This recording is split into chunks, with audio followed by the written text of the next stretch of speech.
Canine dog growls at the quiet girl. His next move freezes the hallway. It was just another Monday morning at Brookside High. The bell had rung a few minutes ago, and the halls were filled with noise, students laughing, talking about their weekend, and hurrying to get to class. Backpacks bounced, sneakers squeaked, and phones buzzed as kids shared videos and snacks. No one expected anything unusual, but someone did. At the far end of the hallway, a large Dutch shepherd named Ranger stood completely still. His sharp brown eyes were focused on someone. Ranger was part of the school's canine safety program. Most of the time, he quietly walked with Officer Cal Monroe, helping keep things safe. He never caused trouble, but today, he blocked the entrance to the girls' restroom. His body was tense, his ears were flat, his nose twitched, and a low growl rumbled from his chest like a warning from deep inside. Just a few feet away, a nervous freshman named Talia Ramirez stopped in her tracks. She clutched the strap of her backpack, a shiny purple one with glittery zippers. Her eyes widened as she looked at Ranger. "Please," she said quietly, "I just need to use the bathroom. Please, let me in." Ranger didn't move. He stood like a statue, his eyes locked on Talia. More students began to notice. The hallway slowly went quiet. "What's going on?" one student whispered. "Is she in trouble?" another asked. Jordan Patel, who sat next to Talia in the homeroom, watched closely. He pulled out his phone and started recording. At that moment, Officer Cal Monroe walked around the corner holding a clipboard. He was in the middle of preparing for a safety drill. When he saw Ranger's behavior, he stopped cold. "Ranger," Cal said, confused. "What's wrong, buddy?" The Ranger didn't even look at him. He kept his eyes on Talia's backpack. "Miss Ramirez," Cal said kindly, stepping closer, "is there something in the restroom we should be worried about?" Talia shook her head. "No, I need to go, that's all." Her voice was shaking now. Her hands were trembling. Cal could see something wasn't right. Suddenly, Ranger lunged it at Talia, but at the restroom door. His front paws slammed against it with a loud bang. Several students screamed and stepped back. Even the janitor peeked out of a nearby classroom, his mouth hanging open. "Ranger, down," Cal commanded, but Ranger didn't listen. Instead, he growled again, louder this time. Talia's knees buckled, and she started to cry. Not just a tear or two full, heavy sobs. She clung to her backpack like it was the only thing keeping her standing. Then the intercom crackled to life. "Attention all staff and students," said the voice of Principal Dawes. "We are initiating a temporary lockdown due to a possible safety concern. Please remain in your classrooms until further notice." Gasps filled the hallway. Fear spread like a cold wind. Students began backing away slowly. Some looked at Talia like she was dangerous. "Is it a bomb?" someone whispered. "No way," another replied. "She wouldn't do that, would she?" Cal knelt beside Ranger, trying to calm him. But the dog's nose stayed pointed at Talia's backpack. His tail was stiff. His eyes were unblinking. He was locked in. "Talia," Cal said gently, "I need you to set your bag down." Talia hugged it tighter. "It's not what you think," she whispered. "Then tell me what it is." She opened her mouth but couldn't speak. Only a quiet sob came out. Principal Dawes rushed over, her heels clicking loudly. "Officer Monroe, what's going on here?" "Ma'am," Cal said firmly, "please move the students back. This may be serious." Ranger stepped forward again and nudged the backpack with his nose. He growled a deep, low sound that made everyone freeze. "Talia," Cal said again, this time more serious. "What's in the bag?" She shook her head fast, tears streaming down her face. "It's not mine. I didn't put it there." Cal moved slowly, eyes on Ranger, and reached for the zipper. Ranger gave a sharp bark that echoed down the silent hallway. Cal's heart pounded. What was Ranger trying to tell him? He unzipped the bag an inch at a time. Inside were school books, a pencil case, and at the bottom, a hard black plastic case. Cal carefully pulled it out and set it on the floor. Ranger growled again. Louder. Cal opened the case just a crack and froze. Inside were wires, a blinking red light, and a small battery pack. Cal's face turned pale. "Everyone, get back," he said firmly. Now, the hallway turned into a blur of movement. Teachers rushed in to move students back into classrooms. Some kids cried, others whispered as they were pushed away. Officer Cal Monroe stood protectively near the backpack on the floor, his heart racing. The bomb squad arrived minutes later, dressed in heavy suits and carrying tools. One of them gently opened the black case. After a tense few minutes, the lead technician looked up. "It's not live," she said, "but it's real. Wires, battery, blinking light. It's made to scare." The words didn't bring much comfort. It was still dangerous and someone had brought it into the school. Cal turned to Talia, who was sitting on the hallway floor, her back against the lockers. Her face was pale, her eyes red from crying. A school counselor sat beside her. "Talia," Cal said gently, "can you tell me how this got in your backpack?" She wiped her eyes with her sleeve. "I didn't put it there," she said. "Ms. Leckler gave it to me this morning." Cal blinked. "Your French teacher?" Talia nodded. "She said she forgot something in the restroom and asked me to hold it until after class. She told me not to open it." Cal felt his stomach tighten. Ms. Leclerc had been working at Brookside High for years. Everyone liked her. She was quiet, kind, always on time. "Where is Ms. Leclerc now?" he asked. Principal Dawes, standing nearby, frowned. "She left the school about 20 minutes ago. Said she had an appointment." That didn't feel right. Something was off. Cal looked at Ranger, who was standing stiffly beside him, ears up, nose twitching. The dog started toward the staff parking lot. "Ranger," Cal said, "let's go." The two headed outside. The sun was shining. Birds chirped. But everything felt wrong. Cal scanned the parking lot. Then he saw it a dark blue car with the driver's door slightly open. Ranger's body stiffened. He growled softly. Cal walked closer, hand on his radio. "This is Officer Monroe. I've got a suspicious vehicle in the staff lot, requesting a bomb squad." He peeked through the window. Inside, he saw a black duffel bag on the passenger seat. A corner of duct tape and wires was sticking out. Before Cal could react, Ranger snapped his head toward the chain-link fence at the edge of the lot. He let out a sharp bark and took off running. "Ranger!" Cal shouted and chased after him. Beyond the fence was a sidewalk. A woman with dark hair and a loose bun was walking quickly away, her cardigan flapping in the wind. It was Ms. Leclerc. "Stop! Police!" Cal yelled. She turned for a second, then ran faster.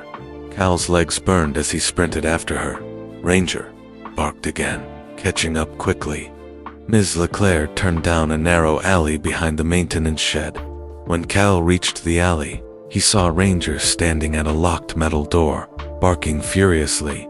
"Ms. Cal called. "It's over. Open the door." There was silence. Then a soft voice behind the door. "It wasn't supposed to go this far." Cal stepped closer. "Then open the door.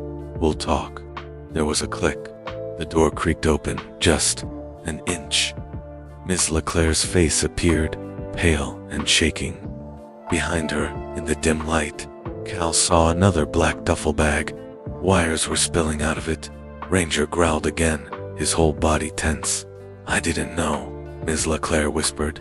"They told me it wasn't real. They said it was just a scare." Cal kept his voice calm. "Step away from the bag." She hesitated, then slowly backed up. Cal entered, eyes locked on the bag. The room smelled like dust and chemicals. He knelt down and saw a small blinking light on the device. He grabbed his radio. "This is Monroe. I've found a second device. In the maintenance room. Bomb squad is needed now. Suspect in custody." He turned to Ms. Leclerc. "Who gave this to you?" She looked terrified. I don't know. I never saw their faces. They left it at my door with a note. Said if I didn't bring it to school, they'd hurt my son. Cal's hands clenched into fists. This wasn't just a bad decision. This was something much bigger. Ranger paced in, circles growling at the bag. The bomb squad was on its way, but Cal knew in his heart, this wasn't over. The bomb squad arrived quickly, surrounding the maintenance shed with caution tape. Officer Cal Monroe stepped back and held Ranger's leash tight. The room still smells like wires, dust, and fear. The blinking light on the device made Cal's stomach twist out. One of the bomb technicians, a woman named Jess Parker, took a careful look at the bag. She opened it slowly, hands steady. After a long pause, she spoke. "This one's real," she said. "There's a timer. It's set to look like a bomb, but I think it's built more to scare people than to blow up." Cal nodded. That was twice now to fake bombs, but they were realistic enough to cause panic. Someone had planned this, and they knew what they were doing. Ms. LeClaire sat on the floor, arms wrapped around her knees, crying softly. "They said if I didn't do it, my son wouldn't make it home from practice." Cal knelt next to her. "Did you ever see who they were?" She shook her head. "Just notes. And phone calls with a voice I didn't recognize." Cal's radio crackled. "We've cleared the building, but we need to sweep the area. There could be more." Ranger's ears perked up. He sniffed the air, then suddenly pulled toward the hallway. "What is it, boy?" Cal asked. Ranger barked sharply and led Calm down a corridor, past lockers and empty classrooms. He stopped in front of a large air vent and began scratching at the grate. "Another one," Cal muttered, pulling out his radio. "Jess, it's Monroe. We may have something in the air vent outside the gym." "Sending coordinates," Ranger barked again, loud and fast. The team arrived within minutes. Jess peered inside the vent and nodded. Grimly, "Yup, another device. 3. Cal asked, shocked. Jess frowned. "Feels like a test run." Whoever's doing this wanted to see how far they could go without setting off a real explosion. Cal turned and spotted someone watching from the end of the hallway. It was Talia Ramirez. She shouldn't have been there. Students were supposed to be evacuated, but her eyes were wide with fear. "You can't be here," Cal said firmly. "Go back to the holding area." But Talia shook her head. I think I know who's behind this." Cal blinked. "Who?" Talia looked down, her hands shaking. "Mr. Holt, the substitute aide. I saw him hand something to Ms. LeClaire last week." She looked scared. Today, he was in the teacher's lounge before everything started. Cal's heart dropped. Mr. Holt had only been working at the school for a few weeks. He was quiet, polite, but always watching. Too quiet. "Where is he now?" Cal asked. "I don't know. He left right after the first alarm." Cal pulled out his radio. "This is Monroe. Suspect identified as Mr. Holt, the substitute aide. Possible accomplice. Begin searching immediately." Suddenly, Ranger barked again and dashed toward the rear exit. Cal ran after him. Outside, Ranger followed a scent trail behind the school, barking louder. Cal spotted a man in a dark hoodie, walking fast between dumpsters. He had a backpack slung over one shoulder. "Stop! Police!" Cal shouted. The man didn't stop. He ran faster. Ranger sprinted ahead, closing the distance. But just before he could reach the man, the suspect turned and sprayed something from a small can. "Pepper spray," Ranger yelped, stumbling back. Cal's heart raced as he tackled the man to the ground. They hit the pavement hard, but Cal didn't. "Let go. Don't move," he shouted, pulling the man's arms behind his back. The man struggled, cursing, but Cal held firm. Ranger, now recovered, circled them slowly. Still growling, Cal tore the backpack off and unzipped it. Inside was another device, wires, tape, and a timer counting down. 4 minutes. "Jess." Cal shouted into his radio. Another one behind the school. Timers live. 4 minutes. Get here now, the suspect sneered. You're too late. Ranger growled louder, then turned toward the school building, barking wildly. Cal's heart pounded. If this was part of a bigger plan, more lives were in danger, and the clock was ticking. Officer Cal Monroe stayed crouched beside the latest bomb, sweat dripping down his face. The timer on the device showed just over 3 minutes. His hands shook as he tried to stay calm. Ranger stood close, barking sharply at the bag, then turning to the school as if trying to say something. Bomb Tech Jess Parker arrived with her team, kneeling beside Cal. She glanced at the timer and winced. This one's serious, she said. There's a second trigger. If we cut the wrong wire, it could set off other devices.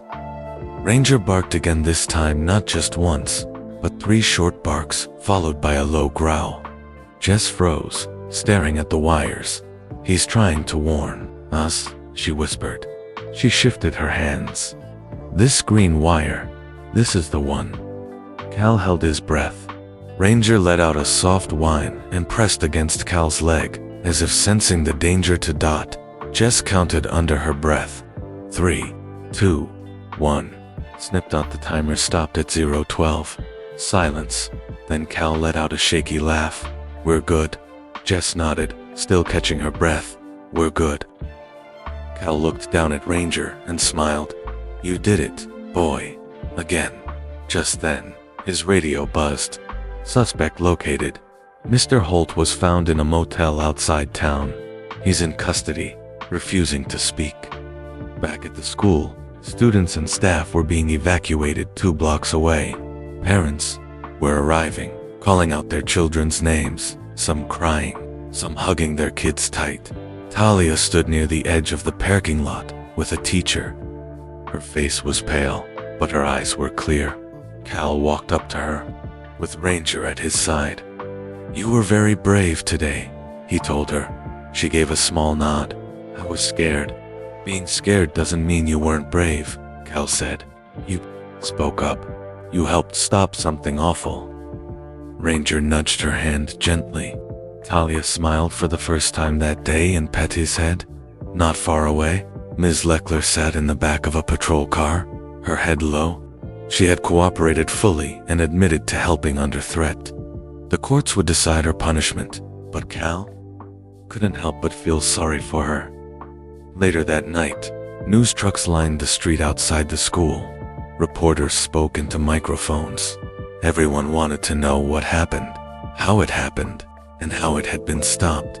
The school principal, Ms. Dawes, gave a short statement. She thanked the police, the bomb squad, and most of all, Officer Cal Monroe and Ranger.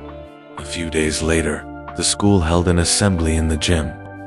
Students sat in rows, still shaken but grateful. Some held handmade signs that read, "Thank you, Ranger, and our hero." Cal stood in front of the microphone. He didn't say much, just thanked the staff, the students, and Talia. Then he looked down at Ranger, who sat proudly beside him. This dog saved lives, Cal said simply. He trusted his instincts, even when none of us understood what was wrong. We should all be lucky enough to have a partner like that. The students clapped and cheered. Some even whistled after the assembly. Cal sat on his front porch. The sky was orange and pink as the sun went down. Ranger lay beside him, resting after a long day. Kids rode bikes down the street. Neighbors waved. It was peaceful. Cal looked at Ranger and scratched behind his ears. I don't know how you do it, he said softly, but I'm glad you're my partner. Ranger thumped his tail against the porch. It could have ended differently. It could have ended in fear, in loss, but it didn't, because a dog refused to obey, because a quiet girl found her voice, because sometimes doing the right thing means trusting what you feel even when no one else sees it yet. And sometimes a hero has 4 legs, a wet nose, and a heart that never gives up.